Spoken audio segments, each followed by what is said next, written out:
90% parents பண்ற மிஸ்டேக்னால தான் குழந்தைங்க வாந்தி எடுக்கிறாங்க.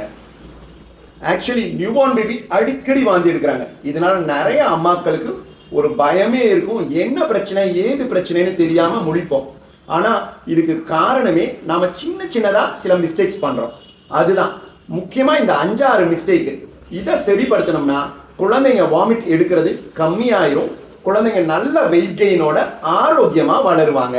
நமக்கும் ஹாப்பியா இருக்கும், குழந்தையும் ஹெல்த்தியா இருக்கும். ஸோ என்னென்னு பார்த்துடலாம். இதோட மட்டும் இல்லாம வீடியோட முடிவுல எந்தெந்த வாமிட்டுக்கு நாம டாக்டர்கிட்ட காமிக்கணும், எந்தெந்த வாமிட் பிரச்சனையுள்ள வாமிட் அதை பத்தியும் சொல்றேன். ஃபர்ஸ்ட், ஓவர் ஃபீடிங் பண்றது, அதாவது குழந்தையுடைய தேவையை விட அதிகமா பால் கொடுக்கிறது. தாய்ப்பால் கொடுக்கும் பொழுதும் சரி, பாட்டில்ல பால் கொடுத்தாலும் சரி, ஓவர் ஃபீட் பண்ணக்கூடாது. ஓவர் ஃபீடிங்னா என்னன்னா, வழக்கமா வயிறுடைய கெப்பாசிட்டி, வயிறுடைய அளவுன்னு பார்த்தீங்கன்னா 30 ml per kilo.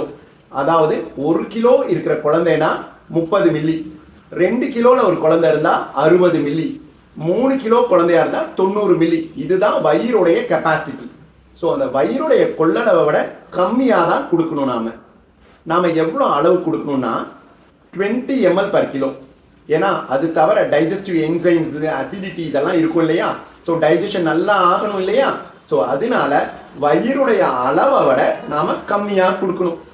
So 20 milli per kilo. அப்போ எடுத்துக்கிட்டீங்கன்னா 1 கிலோ குழந்தையா இருந்ததுன்னா 20 ml ஒரு ஃபீடுக்கு, 2 கிலோ ஒரு குழந்தையா இருந்தால் 40 ml ஒரு ஃபீடுக்கு, அதே 3 கிலோ குழந்தையா இருந்தால் 60 ml கொடுத்தா போதும். சரி, இது பவுடர் பாலில் கொடுக்கும் பொழுது இல்லை பாட்டில் பால் கொடுக்கும் பொழுதே நமக்கு கரெக்டாக அளவு பார்த்து கொடுக்க முடியும். ஆனால் தாய்ப்பால் கொடுக்கும்போது ஓவர் ஃபீட் பண்ணுறதை எப்படி நமக்கு தெரியும்? ஆக்சுவலி குழந்தை நல்லா லாச் பண்ணி ஒரு 20-25 தரம் கவ்வி பால் குடிச்சாங்கன்னா போதுமான அளவு பால் வந்துருச்சுன்னு அர்த்தம். அதுக்கப்புறம் குழந்தையே கொஞ்சம் போதுமான அளவு பால் குடிச்சதும் முகத்தை எடுத்துரும், மார்க்காம்பை விட்டு திரும்பிக்கும். அப்பையும் நம்ம ஃபோர்ஸ் பண்ணி திருப்பி குழந்தைக்கு கொடுக்க ட்ரை பண்ணக்கூடாது. ஸோ ஓவர் ஃபீடிங் உள்ளதும் போச்சுடாங்கிற மாதிரி ஒரு 5 ml 10 ml எக்ஸ்ட்ரா போனா கூட மொத்தத்தையும் வாந்தி பண்ணிட்டு அப்புறம் தான் ஃப்ரீ ஆகும் குழந்தை. ஸோ ஓவர் ஃபீட் பண்ணாதீங்க.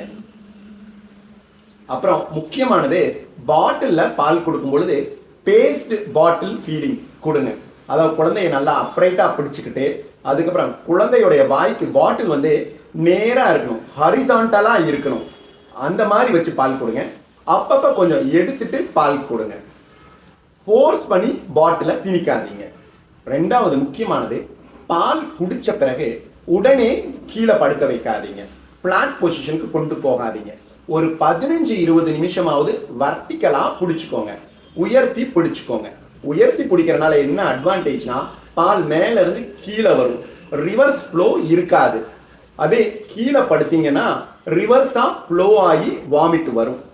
ஏன் ரிவர்ஸ் ஃப்ளோ ஆகும்? இப்போ நாமெல்லாம் சாப்பிட்டு பால் குடிச்சிட்டு உடனே தூங்கினோம்னா நமக்கு அவ்வளோ வாமிட் வராது. ஆனால் குழந்தைங்களை ஃப்ளாட்டா படுக்க வச்சோம்னா வாமிட் வரும். ஏன்னா நமக்கெல்லாம் அந்த ஈசோஃபேகஸ், அதாவது உணவு குழாயிலிருந்து வயிறுக்கு கனெக்ட் ஆகிற இடத்துல ஒரு வால்வ் இருக்கும். இது நல்லா ஒர்க் ஆகும். ஆனால் குழந்தைகளால அந்த அந்த வால்வ் ஒழுங்கா ஒர்க் ஆகாது. ஸோ அதனால உடனே படுக்க வச்சோம்னா வாமிட் வந்துடும். அதுக்கு பதிலாக ஒரு 15-20 நிமிஷம் வச்சோம்னா அந்த பால் கிராவிட்டி எஃபெக்ட்டுக்கு கீழே இறங்கிடும், மேல் நோக்கி வராது. ஸோ அது மட்டும் இல்லாமல் முக்கியமான இன்னொன்று என்னன்னா, பர்பிங். ஒழுங்கா பர்ப் பண்ணாம குழந்தைய படுக்க வைக்காதீங்க.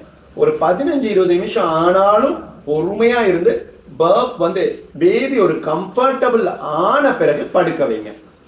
யோசிச்சு பாருங்க, நாம இவ்வளோ பெரிய அடல்ட்டா இருந்தாலுமே சாப்பிட்ட உடனே படுத்தா ஒரு மாதிரி அடைக்கும் இல்லையா நெஞ்சு? ஸோ இம்மிடியட்டா படுக்க வைக்காதீங்க. அப்புறம் ஓவர் ஃப்ளோ ஃபீடிங் இல்லாட்டி ஃபாஸ்ட் ஃபீடிங் பண்ணக்கூடாது. சில அம்மாக்களுக்கு நிறைய பால் வர்றனால குழந்தையுடைய கெப்பாசிட்டிக்கு மேல பால் நிறைய போச்சுனாலும் பால் பொறையேறி வாமிட் வந்துடும். ஸோ ஓவர் ஃபீடிங்கை விட ஃபாஸ்டா ஃபீட் பண்ணக்கூடாதுங்கிறதையும் ஞாபகம் வச்சுக்கோங்க. குழந்தை வந்து பால் வந்து ரெடிமேடா வர்றது கிடையாது. குழந்தை ஆக்டிவா அம்மாவுடைய மார்க்காம்பை வச்சு பாலை இழுத்தாதான் பால் வரும். ஸோ அப்படி பால் வரும் பொழுது அதை விழுங்கிட்டு ஒரு மூச்சு விட்டுட்டு அதுக்கப்புறம் பால் குடிக்கும் குழந்தை. ஸோ இந்த ரிதம், சக்கு ஸ்வாலோ ரிதத்தை மெயின்டைன் பண்ணும். அது ஓவரா நமக்கு பால் வரும் பொழுது குழந்தையால அதை ஒழுங்கா குடிக்க முடியாம அந்நேரம் அதை வாமிட் பண்ணிடும். ஸோ அப்ப என்ன பண்ணலாம், ரொம்ப ஃபால்ட்டி ஃபீட் இருந்தா மட்டும் ரெகுலேட்டடா உங்க மாரை பிடிச்சிட்டு நீங்க குழந்தைக்கு பால் கொடுக்கலாம். அப்புறம் மிக முக்கியமானது என்னன்னா, அடிக்கடி இப்ப பவுடர் பால் குடிக்கிறவங்களா இருந்தா இந்த பால் ஒழுங்கா குடிக்க மாட்டேங்குது, அப்ப உடனே இன்னொரு பால் பவுடரை மாத்துறது, இல்லாட்டி ஒரு நேரம் மாட்டுப்பால் கொடுத்துட்டு இல்ல ஒரு நேரம் பேக்கெட் பால் கொடுத்துட்டு இன்னொரு நேரம் பவுடர் பால் கொடுக்கறது, இந்த மாதிரி டக்கு டக்கு டக்குன்னு ஃபார்முலாவை மாத்தாதீங்க. ஃபார்முலா மாற்றும் பொழுது குழந்தையுடைய டைஜஸ்டிவ் என்சைம்ஸ் கொஞ்சம் கஷ்டப்படும். ஸோ ஒரு பால், ஒரு பர்டிகுலர் பால், ஃபார்முலாவா இருந்தாலும் சரி, பேக்கெட் பாலா இருந்தாலும் சரி, அனிமல் மில்கா இருந்தாலும் சரி, அது டைஜஸ்டிவ் என்சைம்ஸ் ஒத்துழைச்சு வாந்தி வராம இருக்கிறதுக்கு, அது பழக்கப்படுத்துறதுக்கு 4-5 நாள் ஆகும். ஸோ ஃபார்முலாவை ரிப்பீட்டடா மாத்திக்கிட்டே இருக்காதீங்க.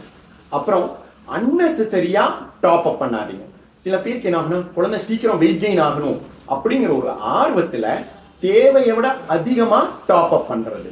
அதாவது தாய்ப்பாலையும் கொடுத்துட்டு அதுக்கப்புறம் ஒரு பவுடர் பாலையும் கலந்து குடிக்க வைக்கிறது. டாக்டருடைய ஆலோசனையை மீறி இல்ல ஆலோசனை இல்லாம நாமளா டாப் அப் பண்ண கூடாது. சில நேரம் ஒருவேளை அப்பதான் நல்லா தூங்குறான்னு சொல்லிட்டு கூட நிறைய பேர் அம்மாவுடைய பாலை கொடுத்துட்டு மறுபடியும் குழந்தைக்கு பாட்டில் பால் கொடுப்பாங்க. அப்பதான் குழந்தை நிம்மதியாகுது, அப்பதான் குழந்தைக்கு வயிறு நம்புதுன்ட்டு. இந்த மாதிரியான சிச்சுவேஷன்ல டாக்டரை கன்சல்ட் பண்ணிட்டு டாப் அப் கொடுங்க.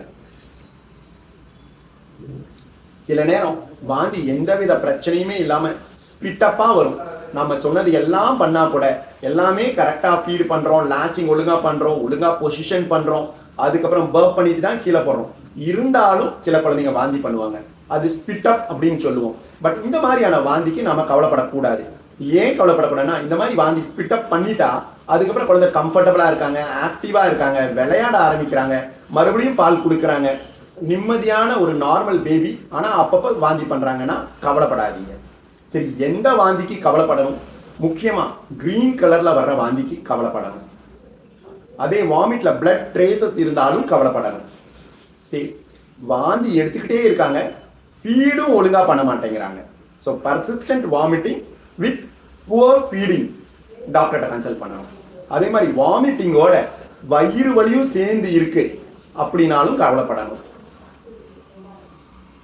இல்லாட்டி வாந்தி எடுத்து குழந்தை லூஸ் மோஷனும் போய்கிட்டே இருக்காங்க, வாமிட்டிங்கோட சேர்ந்து டயர்டா, டீஹைட்ரேட்டடா, டல்லா குழந்தை இருக்கு, குழந்தை யூரின் அவுட்புட்டும் கம்மியாகுது, ஒண்ணுக்கு போற அளவும் கம்மியாயிருது, குழந்தை வாந்தி எடுத்த பிறகு கூட கம்ஃபர்டபுளா இல்லாம வயிறு ஊதுன மாதிரியே இருக்கு, வயிறு வீங்கின மாதிரியே இருக்கு, வயிறு தொட்டா ஹார்டா இருக்கு, டஃப்பா இருக்கிற மாதிரி இருக்கு வயிறு, அப்படிங்கிற மாதிரி இருந்தாலும் டாக்டர்கிட்ட காமிக்கணும். அப்போ அம்மாவுக்கு முக்கியமா அந்த கட் ஃபீலிங், ஏன் குழந்தைக்கு ஏதோ ஒரு பிரச்சனை இருக்கு, அது சரியில்லை அப்படிங்கிற ஒரு தாட் இருந்தாலும் டாக்டரை கட்டாயம் கன்சல்ட் பண்ணுங்க.